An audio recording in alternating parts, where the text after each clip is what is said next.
एक समय हमारी दुनिया में डायनासोर का राज था। वो चलते थे जहां आज हम चल रहे हैं। इसी हवा में सांसें ली, इसी धरती पर लड़ाइयां लड़ी। इन दैत्याकार बड़े विचित्र डायनासोर ने करीब 14 करोड़ सालों तक इस धरती पर राज किया। डायनासोर की कई हजार प्रजातियां थी। इनमें से कुछ शाकाहारी थे, कुछ मांसाहारी। तो कुछ डायनासोर बड़े ही शांत स्वभाव के थे, वहीं कुछ बहुत ही हिंसक और खतरनाक थे, लेकिन उस समय के सबसे सफल जीव थे। लेकिन अचानक ऐसा क्या हुआ? आखिर वह कौन सी घटना थी जिससे इनका नामो निशान मिटा दिया?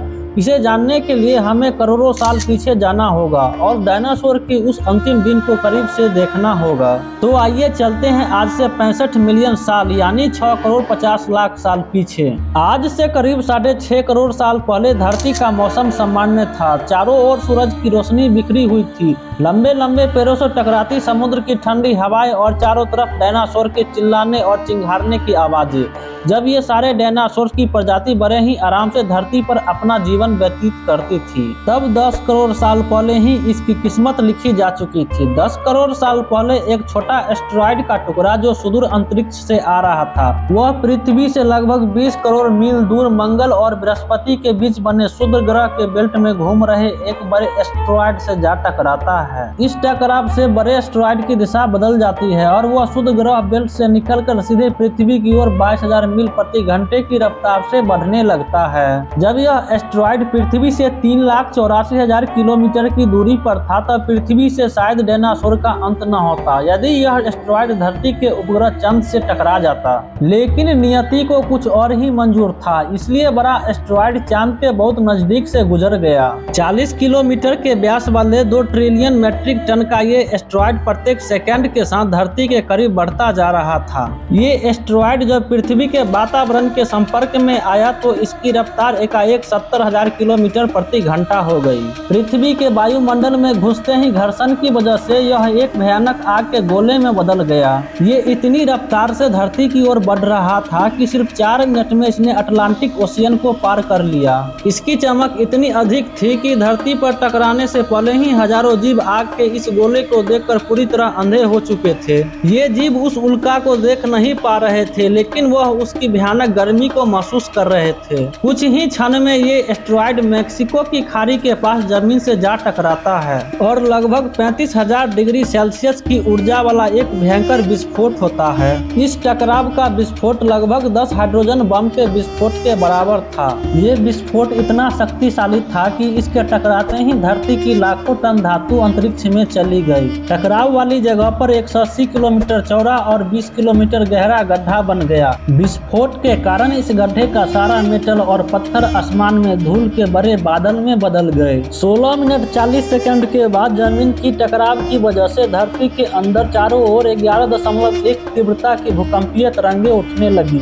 इस वजह से समुद्र में विशालकाय लहरों का निर्माण हुआ और एक के बाद एक सुनामी की लहरें चारों तरफ बढ़ने लगी। भूकंपीय तरंगों ने सभी सक्रिय ज्वालामुखी को दहका दिया, जिसके कारण जगह जगह डायनासोर्स का विनाश शुरू हो गया। धरती के महाविनाश की प्रक्रिया आरंभ हो चुकी थी। इस भयानक विस्फोट में रेडिएशन की मात्रा इतनी बढ़ गई थी कि इसके 800 किलोमीटर के दायरे में आने वाले सभी जीव जलकर पूरी तरह राख के ढेर में बदल गए थे।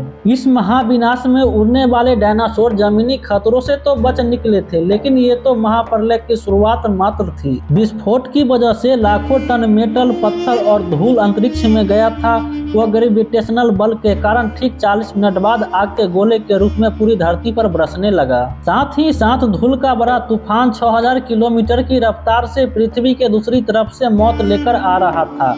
ये धूल के बादल कई किलोमीटर मोटे थे, जिसकी वजह से सूरज की रोशनी का धरती पर पहुंच पाना असंभव हो गया था। गर्म हवाओं का तापमान 100 डिग्री सेल्सियस से ज्यादा हो जाने के कारण धरती पर पेड़ पौधे की लगभग सारी आबादी जलकर खाक हो गई थी। विस्फोट के 90 मिनट बाद धरती का तापमान 200 डिग्री सेल्सियस तक बढ़ गया, जिसकी वजह से जो डायनासोर विस्फोट के इलाके से कोसों मील दूर थे वो भी इस गर्मी से नहीं बच पाए। इस महाप्रलय से धरती की कुल 90% प्रजाति पूरी तरह खत्म हो गई थी और जो 10% जीव धरती पर बच गए थे उनमें से सिर्फ वही जीव जिंदा रह सके जिसका वजन 30 किलोग्राम से कम था। इसका कारण ये था कि इस महाप्रलय में लाखों की संख्या में जीव मारे जा चुके थे और पेड़ पौधे की सारी आबादी जलकर राख हो चुकी थी, जिसके चलते यहाँ जो बड़े और विशालकाय जीव जीवित बच गए थे उन्हें भरपूर मात्रा में खाना पीना नहीं मिल सका था। लेकिन ये महाप्रलय किसी अन्य जीव के लिए फायदेमंद साबित होने वाला था।